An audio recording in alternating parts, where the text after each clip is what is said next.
Welcome to my YouTube channel Public Infodex. आज हम लोग स्पेशल इंटेंसिव रिविजन SIR 2026 जो हमारे वेस्ट बंगाल में चल रही है, साथ ही साथ अलग अलग 12 स्टेट में चल रही है, उससे अपडेट आप लोग जानते हैं कि लास्ट 4 नवंबर से SIR हमारे वेस्ट बंगाल में चल रहा है। और ये स्पेशल इंटेंसिव रिविजन लगभग सभी ने अपना फॉर्म फिलअप करके BLO को हैंडओवर किया और BLO ने लगभग उस फॉर्म को डिजिटाइज करके उसको AERO, BLO, supervisor, ERO level का चेकिंग अभी चल रहा है कि उसमें कुछ खामियां हैं या उसमें कुछ एरर रह गया कि नहीं। इसके रिलेटेड जो हमारा जो सेकेंड फेज था नोटिसेज और हेयरिंग का, उससे लेकर बड़ा एक अपडेट मैं आपके सामने आया हूं कि किनको नोटिस भेजा जाएगा या किनको नोटिस जनरेट होगा, किनको हेयरिंग में बुलाया जाएगा, कब बुलाया जाएगा, और नोटिस में जब हेयरिंग बुलाए तो किन किन डॉक्यूमेंट की जरूरत पड़ेगी या कौन कौन डॉक्यूमेंट से हम अपना वोटर जो कार्ड को, वोटर जो अधिकार को बचा सकते हैं, ये मैं आपको इस वीडियो में आगे एक्सप्लेन करता हूं।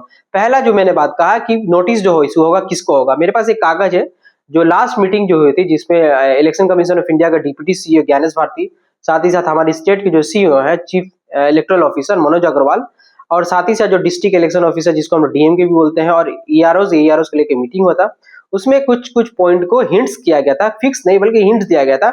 उसको उन बातों को मैं आपके सामने रखने की कोशिश करता हूँ। सबसे पहला था हेयरिंग किनको बुलाया गया, no mapping case. No mapping case मतलब आपको मालूम होना चाहिए कि BLOs को जब आप लोग फॉर्म फिलअप करते देते थे, फॉर्म में क्या था, दो ऑप्शन थे, एक बाईं तरफ एक दाईं तरफ। बाईं तरफ जिनका 2002 में खुद का नाम था वो फिलअप करते थे, और दाईं तरफ जिनके फादर, मदर, ग्रैंडफादर या ग्रैंड मदर का नाम था 2002 में, वो लोग फिलअप करते थे। इनके अलावा एक थर्ड कैटेगरी भी था जिनका 2002 में ना उनके फादर का नाम था, ना खुद का नाम था, ना फादर का, मदर का, ग्रैंडफादर, ग्रैंड मदर का नाम था। तो उन लोग क्या करते, दोनों कॉलम को ब्लैंक रखते थे। तो या अपने चाचा का डिटेल्स, अपने अंकल का डिटेल्स, या अपने भाई का डिटेल्स, अपने बहन का डिटेल्स देते थे। तो उन लोगों के लिए क्या है, नो मैपिंग। BLO ने जब डिजिटाइज किया फॉर्म को तो उन्होंने क्या किया, 3 नंबर एक ऑप्शन था BLO ऐप में, नो मैपिंग, मतलब कि उनका 2002 में भी नाम नहीं है, 2002 में उनका कोई रिलेटिव का भी नाम नहीं था। तो ऐसे केस को नो मैपिंग किया गया। तो ये नो मैपिंग केस को भी नोटिस जनरेट होगा, मान के चलिए आपको हेयरिंग में बुलाया जाएगा। 2 नंबर था ASD वोटर। ASD वोटर मतलब होता है, A मतलब एब्सेंट, S मतलब होता है शिफ्टेड, D मतलब होता है डिलीशन, डेथ। ASD वोटर में से डेथ को बात कर जो था ऑलरेडी इनरोल मतलब आपको मालूम होना चाहिए कि किसी व्यक्ति का नाम किसी बूथ में एक से ज्यादा बार हो तो उसको बोलते हैं ऑलरेडी इनरोल बूथ। उसके बाद है permanently shifted due to marriage भी हो सकता है या किसी कारणवश से भी होता है वो उनको, या उन वोटरों को जिसको BLO ने एब्सेंट या अनट्रेसेबल दिखाया था, या जिन्होंने एनुमरेशन फॉर्म को साइन करने से रिफ्यूज किया था, इन कैटेगरी के लोगों को भी हेयरिंग नोटिस जनरेट होगा और उनको मान के चलिए 23 तारीख के बाद हेयरिंग में बुलाया जाएगा। उसके बाद है नेम मिसमैच। नेम मिसमैच मतलब क्या है कि कुछ लोगों के 2002 में नाम और 2025 में नाम में डिफरेंस है, तो ऐसे लोगों को भी हेयरिंग में बुलाया जाएगा। वो सेल्फ का भी हो सकता है या प्रोजेनी मतलब उनके फादर, मदर, ग्रैंड पेरेंट्स का भी ना होगा। तो ऐसे लोगों के लिए भी क्या है, हेयरिंग का नोटिस जनरेट किया जाएगा। 4 नंबर जो कैटेगरी है कि ऐसे व्यक्ति जिनका लिंक से 6 से ज्यादा इलेक्टर का लिंकेज किया गया है। ये कैसे समझेंगे, जैसे मान लीजिए एक आदमी है, एक आदमी है, उसके 6 बच्चे हैं। अब 6 बच्चे का उनका क्या हुआ, फादर से लिंक बच्चे की है। तो ऐसे लोग जो अपने फादर, मदर या ग्रैंड पेरेंट्स से 6 से ज्यादा लोग इलेक्टर उनसे लिंक किए हैं, तो ऐसे लोगों को भी नोटिस आने की बहुत ज्यादा संभावना है। 5 नंबर जो कैटेगरी है, ग्रैंड पेरेंट्स, जिन्होंने अपना लिंकेज ग्रैंड पेरेंट्स दिया है, इसका मतलब दादा दादी, नाना नानी दिया है। तो जाहिर सी बात है ऐसे लोगों को तो प्रूफ करना होगा कि ये व्यक्ति जो मेरा दादा है या दादी है, नाना है या नानी है। तो ऐसे सूरत में उनको भी हेयरिंग नोटिस जनरेट होगा, ये बहुत ज्यादा चांसेस है। तो ये मैंने आपके सामने 5 कैटेगरी के वोटर्स को बताया, मैपिंग का बताया, जिनको हेयरिंग नोटिस वो 16 तारीख चूंकि ड्राफ्ट पब्लिकेशन होगा, उसके बाद जानते हैं कि 1 सप्ताह का क्या है नोटिस पीरियड दिया जाता है क्लियर कि उसमें कुछ ही को ऑब्जेक्शन है कि नहीं। तो खूब मुमकिन है कि 23 तारीख के बाद ECI की तरफ से सेंट्रली क्या है, स्टेप बाय स्टेप क्या होगा, हेयरिंग नोटिस इशू होगा। और आगे ही ऑर्डर दिया जा चुका है कि एक AERO हेयरिंग कौन करेंगे, AERO लेवल के ऑफिसर करेंगे, और पर डे मैक्सिमम वो लोग 50 से ज्यादा लोगों की हेयरिंग नहीं करेंगे।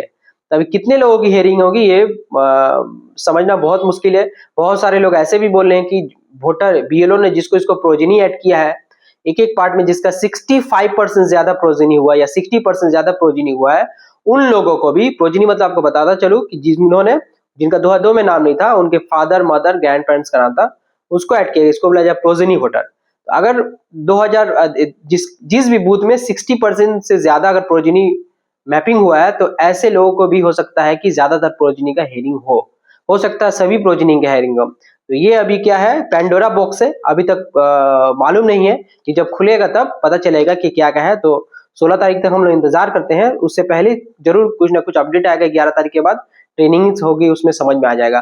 तो मैं आपके सामने उस टाइम में आपको क्लियर कर दूंगा, एकदम जस्ट जैसे ही हम लोग को खबर मिलेगा आपके सामने मैं बातों को रख दूंगा।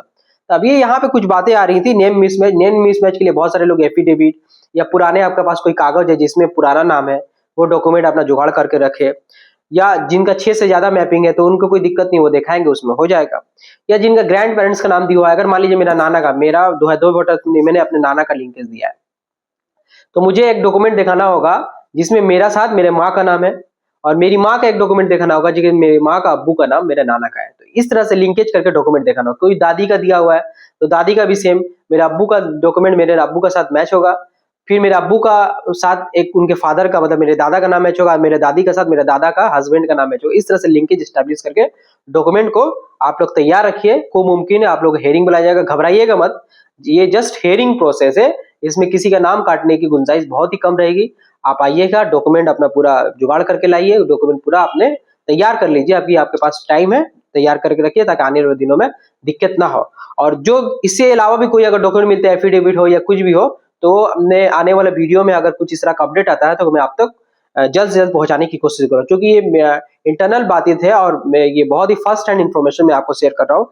तो उम्मीद है कि आप इसको अच्छे से तैयार कीजिएगा, और अभी तक अंदाजा लगा सकते हैं कि किसका किसका हेयरिंग होगा। तो घबराइएगा मत, पैनिक क्रिएट मत होइएगा, जस्ट डॉक्यूमेंट तैयार रखिए और हेयरिंग का नोटिस का इंतजार कीजिए। उम्मीद है 23 तारीख के बाद बीएलओ के मार्फत आपको हेयरिंग नोटिस मिल जाएगा।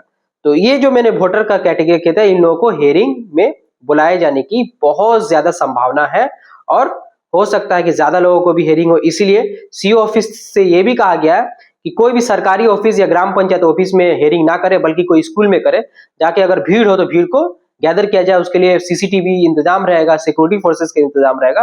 तो इसका इंगित ये भी है कि हो सकता है ज्यादा लोगों का हेयरिंग करना पड़े। और आप लोगों को ये भी बताना चाहूँ कि सीओ वेस्ट बंगाल ने पहले ही 12 रोल ऑब्जर्वर को नियोग किया था वेस्ट बंगाल को रोल को देखने के लिए। साथ ही साथ आज के दिन जब मैं वीडियो बना रहा हूँ, 5 और सब डिवीजन, मतलब हम लोगों को मालूम होना चाहिए कि हमारे वेस्ट बंगाल में एडमिनिस्ट्रेटिव 5 डिवीजन है।